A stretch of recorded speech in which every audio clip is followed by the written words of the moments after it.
Assalamualaikum warahmatullahi wabarakatuh. Jumpa lagi dengan saya Rizal Dusayo pada channel yang sama.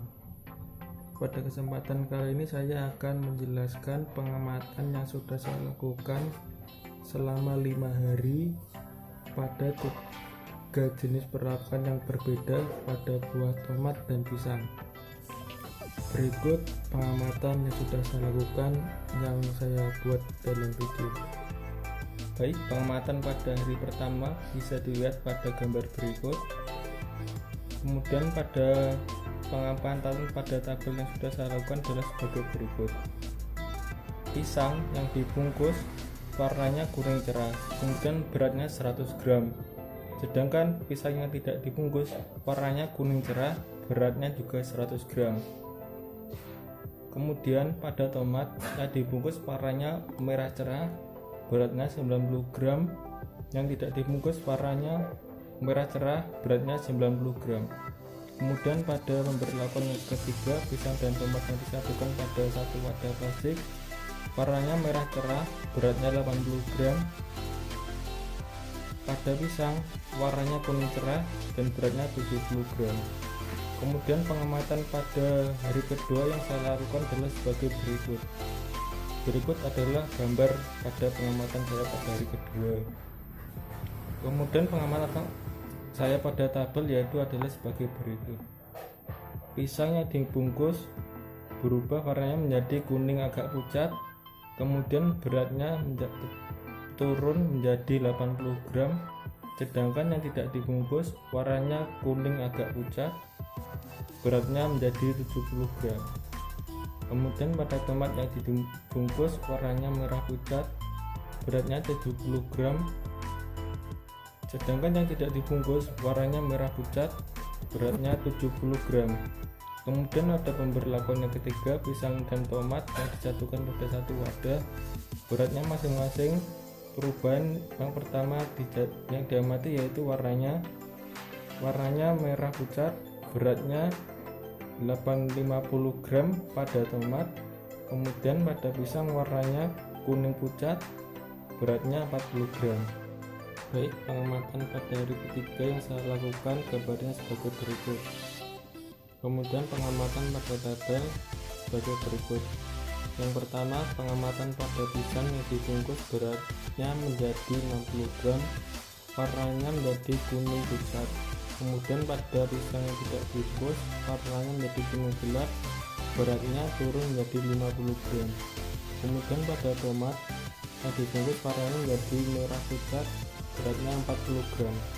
Kemudian pada tomat yang tidak dibungkus beratnya menjadi 40 gram, warnanya menjadi merah. Ketiga pada hari ketiga yaitu pada pisang dan tomat warnanya merah gelap, beratnya 40 gram, sedangkan pada pisang warnanya kuning pucat dan beratnya 30 gram. Dan pada pengamatan hari keempat, yang pertama, pisang yang dibungkus warnanya kuning, ada mulai muncul bercak hitam, beratnya 40 gram, sedangkan yang tidak dibungkus warnanya kuning dan mulai juga muncul bercak hitam, beratnya 30 gram. Sedangkan pada tomat yang dibungkus warnanya merah gelap, beratnya 30 gram. Sedangkan yang tidak dibungkus warnanya merah tua gelap dan beratnya 20 gram. Dan pada pemberlakuan yang ketiga, pisang dan tomat yang disatukan dalam satu bungkus.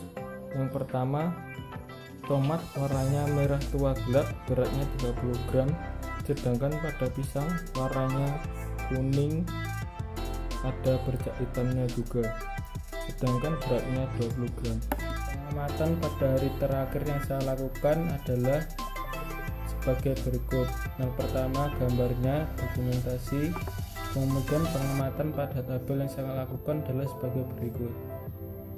Yang pertama, pada pisang yang dibungkus warnanya menjadi kuning tua dan banyak bercak hitamnya, sedangkan pada beratnya tinggal 20 gram.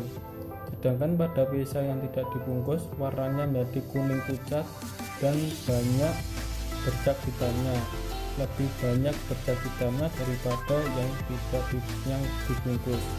Sedangkan pada beratnya hanya tinggal 10 gram. Kemudian pada tomat yang dibungkus warnanya menjadi merah tua, beratnya 20 gram.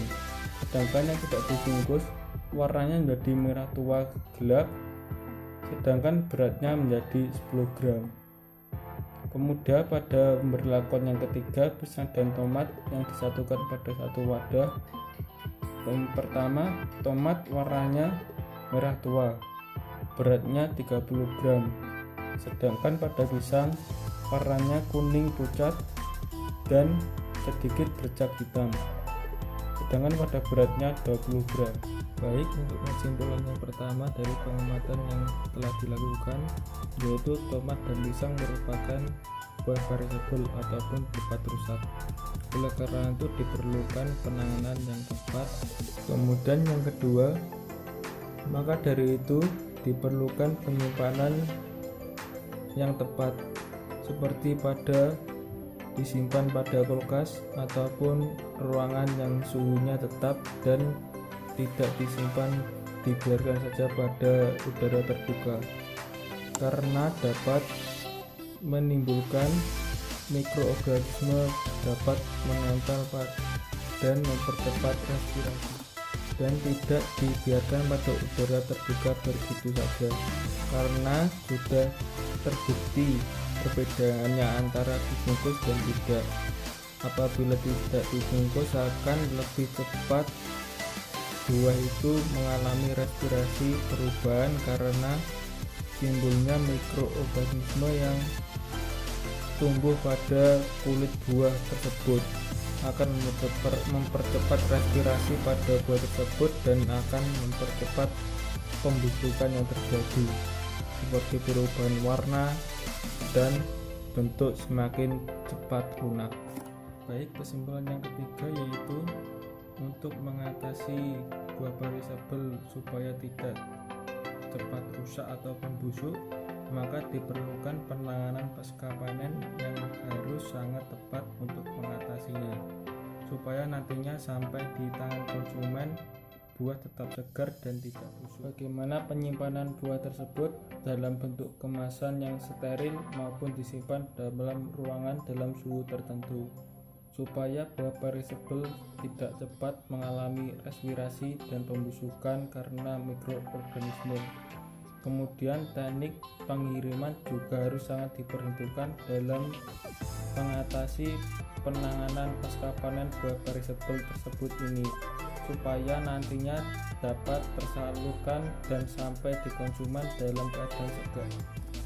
Demikian video pengamatan buah tomat dan pisang yang saya lakukan dalam mata kuliah penanganan pasca panen. Sekian, ada kurang lebihnya mohon maaf. Wassalamualaikum warahmatullahi wabarakatuh. Jangan lupa like, comment, dan subscribe.